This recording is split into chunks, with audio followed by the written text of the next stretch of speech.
Sveiki, sveiki! Kamēr ir laiks, atbildēšu uz jūsu populāro jautājumu, vai pasaku terapija var kaitēt bērna psihei.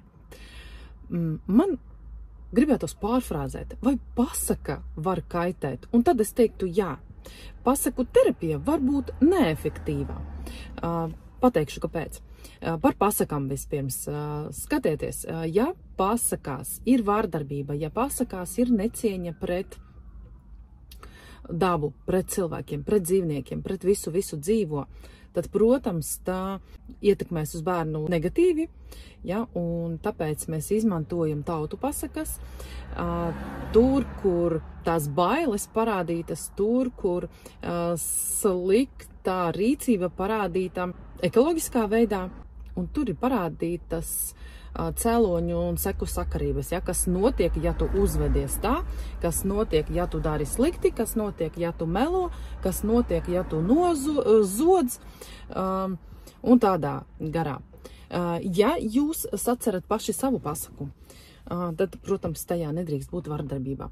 Paskatieties mūsdienās, modernajās multfilmās par to pašu Šreku, ja es bieži stāstu, kur Šreks sasien čūsku mezglā un aizmet prom vai no putna uzpūš balonu, ja, un tas putns pārsprākst. Protams, tas nav skaisti, tas nav pareizi parādīts bērniem, ja, kā vajag apieties ar dabu. Un vēl pasakas var nodarīt pāri tiem bērniem, kuri nav gatavi kaut kādam konkrētam sižetam. Ja, skatieties, ja mēs 3-gadniekam iedodam pasaku par velniem, par raganām, tad, protams, viņam radīsies bailes. Ja, un tieši tāpēc ir domātas pasakas pašiem mazākiem bērniem, un ir pasakas pirmskolas vecuma bērniem, ja, un ir pasakas jau tādiem lielākiem bērniem. Nu, un šeit arī jāatdala tautu pasakas no autoru pasakām. Ja, es principā iesaku visas tautu pasakas izmantot, brīnum pasakas izmantot, ja, jo tajās tie baisie notikumi parādīti diezgan ekoloģiski. Bet autoru pasakās tur ir pavisam kas cits, un tajās nav laimīgos beigas. Ja, dažās ir, bet ne visās ir laimīgās beigas.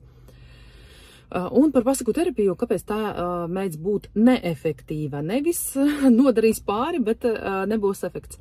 Tas saistīts ar to, ka, ja jūs terapijā nolēmāt dziedināt bērnu, palīdzēt viņam pārvarēt bailes, ja, un jūs viņam piedāvājat pasaku, ka nedrīkst kauties, ja, ka kauties ir slikti, ka melot ir slikti un vēl kaut kas. Saprotiet, ja, divas atšķirīgas tēmas, divas dažādas tēmas, un līdz ar to šī terapija nebūs efektīvā. Jo bērnu nomāc viena problēma, bet jūs viņam piedāvājat risinājumu kaut kādai citai problēmai, kuras viņam nav. Ja, viņš nemelo, viņš nezog. Ja, tad attiecīgi šeit efekta nebūs. Bet, ja mēs skatāmies no psiholoģiskā viedokļa, tad jebkura terapija ir dvēseles dziedināšana, ja, ir darbs ar kaut kādu traumatisku notikumu, ar kaut kādu sāpīgu jautājumu, un tāpēc, kā jau jebkurā terapijā, ir iespējama retraumatizācija. Kas ir retraumatizācija? Retraumatizācija ir tad, kad mēs strādājam ar kaut kādu sāpīgu jautājumu, ar sāpīgu problēmu. Piemēram, šeit runa iet par pašiem smagākiem gadījumiem. Ja, kad ir nomirusi mamma, ir nomiris tētis vai kāds mīļāks, tuvāks cilvēks. Vai dzīvnieks arī, ja, bērni pārdzīvo dzīvnieku nāvi līdzvērtīgi kā sava drauga, sava radinieka nāvi.